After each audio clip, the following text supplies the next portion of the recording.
उन्होंने पर्वतराज हिमाचल को सब हाल सुनाया। कामदेव का भस्म होना सुनकर हिमाचल बहुत दुखी हुए। फिर मुनियों ने रति के वरदान की बात कही। उसे सुनकर भगवान ने बहुत सुख माना। शिव जी के प्रभाव को मन में विचार कर हिमाचल ने श्रेष्ठ मुनियों को आदरपूर्वक बुला लिया और उनसे शुभ दिन, शुभ नक्षत्र और शुभ घड़ी सुधवाकर वेद की विधि के अनुसार शीघ्र ही लग्न निश्चय कराकर लिखवा लिया। फिर हिमाचल ने वह लग्न पत्रिका का सप्त ऋषियों को दे दी और चरण पकड़कर उनकी विनती की। उन्होंने जाकर के वह लग्न पत्रिका ब्रह्मा जी को दी। उसको पढ़ते समय उनके हृदय में प्रेम समाता न था। ब्रह्मा जी ने लगन पढ़कर सबको सुनाया। उसे सुनकर सब मुनि और देवताओं का सारा समाज हर्षित हो गया। आकाश में फूलों की वर्षा होने लगी, बाजे बाजने लगे, दसों दिशाओं में मंगल कलश सजा दिए गए। सब देवता अपने भांति भांति के वाहन और विमान सजाने लगे। कल्याणप्रद मंगल सगुन होने लगे और अप्सराएं गाने लगी। शिव जी के गण शिव जी का श्रृंगार करने लगे। जटाओं का मुकुट बनाकर उस पर सांप का मौर सजाया गया। शिव जी के सांपों के ही कुंडल और कंकण पहने, शरीर पर विभूति रमाई और वस्त्र की जगह बागंबर लपेट लिया। शिव जी के सुंदर मस्तक पर चंद्रमा, सिर पर गंगा, 3 नेत्र, सांपों का जनेऊ, गले में विष और छाती पर नरमुंडों की माला थी। इस प्रकार उनका वेश अशुभ होने पर भी वे कल्याण के धाम और कृपालु हैं। एक हाथ में त्रिशूल और दूसरे में डमरू सुशोभित है। शिव जी बैल पर चढ़कर चले, बाजे बज रहे हैं। शिव जी को देखकर देवांगनाएं मुस्कुरा रही हैं और कहती हैं कि यह इस वर्ग के योग्य दुल्हन संसार में नहीं मिलेगी। विष्णु और ब्रह्मा आदि देवताओं के समूह अपने अपने वाहनों सवारियों पर चढ़कर बारात में चले। देवताओं का समाज सब प्रकार से अनुपम परम सुंदर था, पर दुल्हे के योग्य बारात न थी। तब भगवान विष्णु ने सब दिक्पालों को बुलाकर हंसकर ऐसा कहा, सब लोग अपने अपने दल समेत अलग अलग होकर के चलो। हे भाई, हम लोगों की यह बारात वर के योग्य नहीं है। क्या पराये नगर में जाकर हंसी कराओगे? विष्णु भगवान की बात सुनकर देवता मुस्कुराए और अपनी अपनी सेना सहित अलग हो गए। महादेव जी यह देखकर मन ही मन मुस्कुराते हैं कि विष्णु भगवान के व्यंग वचन दिल लगी नहीं छूटते। अपने प्यारे विष्णु भगवान के इन अति प्रिय वचनों को सुनकर शिव जी ने अभी भृंगी को भेजकर अपने सब गणों को बुलवा लिया। शिव जी की आज्ञा सुनते ही सब चले आए और उन्होंने स्वामी के चरण कमलों में सिर नवाया। तरह तरह की सवारियों और तरह तरह के वेश वाले अपने समाज को देखकर शिव जी हंसे।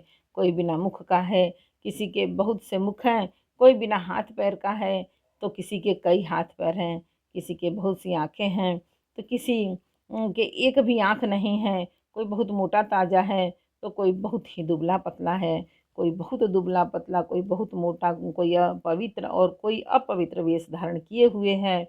भयंकर गहने पहने, हाथ में कपाल लिए हैं और सब के सब शरीर में ताज़ा खून लपेटे हुए गधे, कुत्ते, सुअर और सियार के से उनके मुख हैं। गणों में के अनगिनत वेशों को कौन गिने।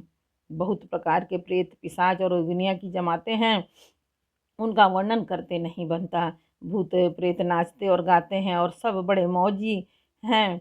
देखने में बहुत ही बेढंगे जान पड़ते हैं और बड़े ही विचित्र ढंग से बोलते हैं। जैसा दूल्हा है अब वैसी ही बारात बन गई। मार्ग में चलते हुए भांति भांति के कौतुक तमाशे होते जाते हैं।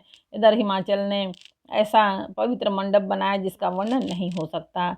जगत में जितने छोटे बड़े पर्वत थे जिनका वर्णन करके पार नहीं मिलता, तथा जितने वन, समुद्र, नदियाँ और तालाब थे, हिमाचल ने सबको न्योता भेजा। वे सब अपने इच्छानुसार रूप धारण करने वाले सुंदर शरीर धारण कर इस सुंदर स्त्रियों और समाजों के साथ हिमाचल के घर गए। सभी स्नेह सहित मंगल गीत गाते हैं। हिमाचल ने पहले ही से बहुत से घर सजवा रखे थे। यथा योग उन स्थानों में सब लोग उतर गए। नगर की सुंदर शोभा देखकर ब्रह्मा की रचना चातुरी भी तुच्छ लगती थी। नगर की शोभा देखकर ब्रह्मा की निपुणता सचमुच तुच्छ लगती है।